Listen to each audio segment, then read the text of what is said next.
नागपूरमध्ये विश्व हिंदू परिषदेच्या आंदोलनानंतर मुस्लिम संघटनांचंही आंदोलन। फहीम शमीन खानवर बेकायदेशीरपणे जमा गोळा केल्याचा आरोप। गणेशपेठ पोलीस ठाण्यामध्ये गुन्हा दाखल।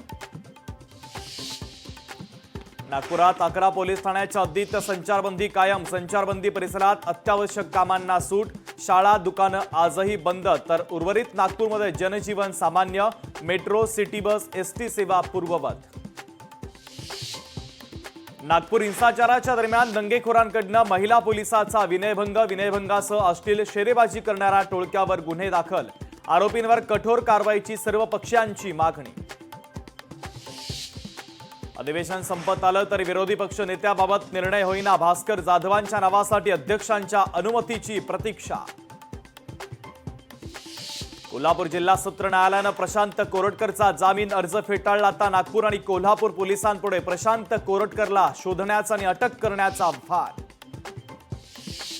सातारा जिल्ह्यातील बावधनमध्ये बगाडचा उत्साह। गुलाबी रंगात संपूर्ण बावधन गाव रंगलं, तर सोबतच संपूर्ण ग्रामीण भागात आज रंगपंचमीचा उत्साह।